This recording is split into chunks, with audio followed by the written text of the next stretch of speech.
What's up, guys? DFS Dudes here to give you my GPP plays for August the 13th. 10-game slate tonight. A couple of things to look at before we get started. Let's take a look at weather. In New York, we're going to be in a rainy situation pretty much all day long here. There is some clearing this evening. It's going to be a matter of what Major League Baseball and the Yankees decide they want to do. Wait it out until they get to the clearing in this later in the evening. Or if they're just going to say it's been too much rain, we'll go ahead and PPD this. Pay attention to that. It doesn't affect bats. It does affect starting pitching because we do have DeGrom and Severino in that one that look to be pretty popular plays tonight. Arizona and Texas, it's raining there pretty much the majority of the day. And that's going to do really a couple of things as far as what I think can happen here. And first of all, it's raining now, so it's not a situation where it's been hot and it's been humid, and that's kind of built up some thunderstorms, and it's going to rain to cool it down. The rain's going to keep the temperature down, and because of that, I like Zach Greinke if that game is a late start, or as we get closer, it looks like the rain's run its course, and we've got kind of clear sailing for the rest of the evening.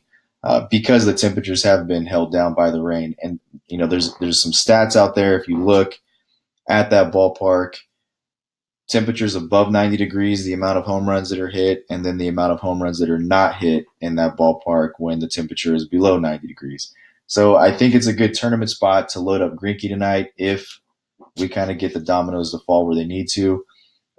If the Yankees go PPD'd, I think Greinke could be a little higher owned, but I think his ownership will still be shielded by Clayton Kershaw, who deservingly should be the chalk tonight going against the Giants at home. Kershaw is probably the guy that will garner the most ownership, and rightfully so. Building 150 lineups tonight, Kershaw should probably touch the 40 to 50% ownership range for you as far as an exposure standpoint goes. Let's get into what I'm looking at and the teams we're looking to load up tonight.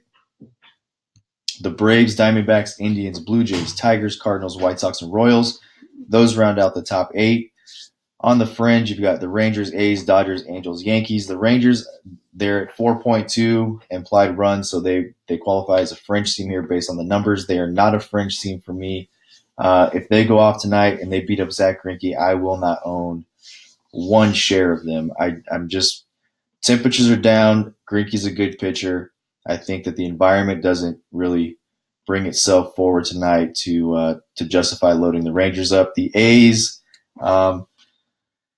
you could make a case to load them up at home going against Marco Gonzalez. The last time out, Gonzalez pitched at Arlington. It was on Wednesday. And he got lit up. I think that was more environment than it had anything to do with how bad Marco Gonzalez is. Marco Gonzalez has not been bad this year. He's 12-7 with a 3.79 ERA. That feels a bit like a trap to load the A's up tonight. Colder weather, bigger environment. Just don't see loading them up. The Dodgers, the Angels, and the Yankees. If weather concerns in New York, I've already said I'm not really looking to load up their bats anyhow going against DeGrom. But I could see a case for moving them in if there's problems with the Blue Jays and Royals game, and you want to pick two teams to kind of move in there. The Angels would lead that going against Clayton Richard in San Diego. I'm not huge on them right now just because I don't like the environment at Petco. It's for hitters. But the Angels do have all the ability to put up a bunch of runs. The Dodgers, that would be a situation for me where, and this has happened before, where it's a 2-1 ball game, 1-0 ball game, 0-0 ball game. Kershaw and Bumgarner kind of duel it out. Then the bullpens get involved, and the Dodgers just light the Giants bullpen up for 5 or 6 runs. That's really what you'd be hoping for, I think, in that situation. I don't see Bumgarner giving up 5, 6, 7, 8 runs, 3 at the most. And if you load him up against Bumgarner, you're really being probably too contrarian. So I would probably rank those remaining 3 teams like this: Angels, Dodgers Yankees, and I would be looking really at weather in the Blue Jays Royals game to see if I'm going to move those two teams out and try to move two in. I don't think I'd really like my 8 teams total if I had to move two of those out and move in the Dodgers and Yankees because it's kind of a hope and a prayer. You're looking for weather to go right. You're looking for bullpens to give up runs in really a course of 3 innings to get the majority of your points. I think that's kind of where that lies, with those teams. Getting into pitching, pretty straightforward. Let's look at who's the favorites. Fulton Witt's going against the Marlins, leads the way, $8,900. I like Fulte. Good mid-tier play. He's kind of creeping up in that price range, almost to $9,000. Kershaw will be the chalk tonight, and rightfully so. Clevenger worries me a little bit. The minus 185, I think, has more to do with the Indians going against Homer Bailey and the run support Clevenger's going to get. I don't really like to load up a pitcher in Great American Small Park. I just it doesn't make me feel comfortable even from a tournament standpoint. Severino, that's going to be weather dependent. If that game is a late start, I think you're safe to load him up. You're going to want to know that in advance, probably an hour or so before lock, before you can load him up with a lot of confidence. Greinke, again, I think this one, if this is a late start or it looks like the weather's cleared out and it's going to go off without a hitch, I think temperatures will be in the low 80s at first pitch and creeping down probably into the mid 70s over the fat part of that game. It's a guy I like as a contrarian play at 10,200. Miles Mikolas is probably my top pitcher not named Clayton Kershaw tonight. He's just really good. He's under the radar. I liked him in his last start. I believe his price was $8,300. We get him at $7,800 a night. He's minus 150. Cardinals going against the Nationals and Tommy Milone. I've covered this pretty extensively in Malone's previous starts. I think he's a gas can. I think that you can load up bats against him. And at 12-3 with a 2.74 ERA and only $7,800. And he's in a spot where he's minus 150. I think Miles Mikolas is in a really good spot tonight to be, what you're going to want to do is probably load up, like I said, Kershaw and maybe 40 to 50% of your lineups if you're playing 150 of them. And then Mikolas, I would have probably set at a minimum of 25% exposure. I just think that highly of the spot he's in tonight. Andrew Heaney, it's a good spot for Heaney, going against the Padres. $8,600. Heaney is kind of like you can make a lineup with Fulton Witts and then make the same exact lineup and then just swap Heaney for Fulton Witts. They're so close in price there. I'm not really excited to play Sean Manaea. I don't think it's a bad spot. It's just not a guy I'm going to have a lot of exposure to tonight. Reed Foley comes in at minus 120. Don't look to load him up. I think that game has a chance to go off. But Reynaldo Lopez is a guy that I do like at probably a 10% exposure tonight.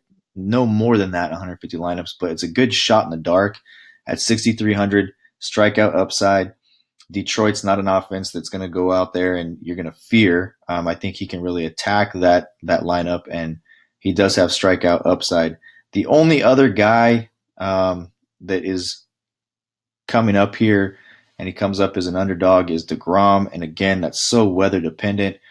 But here's the thing. At 11,200, going against the Yankees with the bullpen that can blow the wind, if he does get you a quality start, 11,200 for DeGrom or 10,800 for Kershaw. And the thing about Kershaw is so close to being old Kershaw.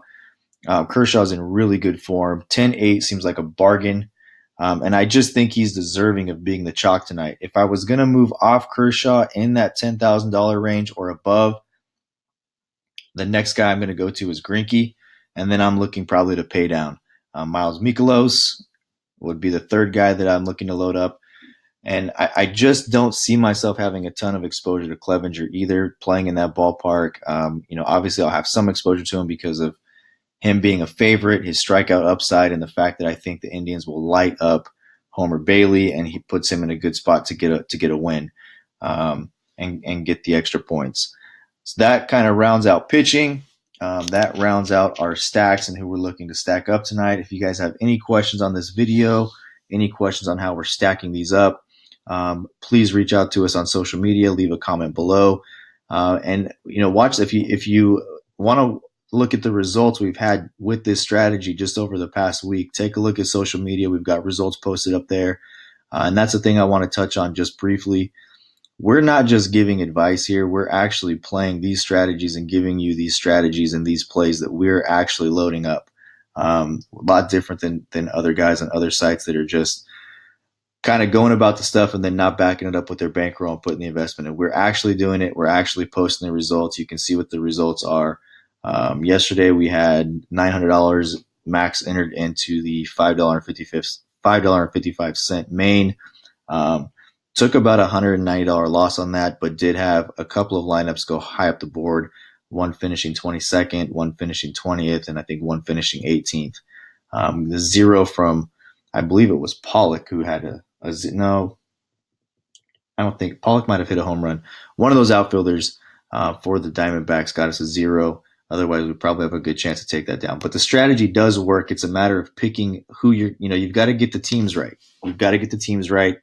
And in this strategy, we're really looking to attack guys that are favorites and kind of, figure out if it's a underdog situation. Is it a stackable game? Is it a bullpen? Who can we be contrarian with? Right now, this strategy is probably not being employed by a lot of folks. So, people are stacking up a couple of these teams. And if they do go off, then, they cash or they go high up the board. But for the most part, you have to go pretty deep and you have to make sure you maximize your exposures. And that's what we think we figured out with this strategy, and it is paying off. Again, if you have any questions or want help in doing this, please reach out to us or leave us a comment below. I will see you guys in my video tomorrow. Let's keep it cashing.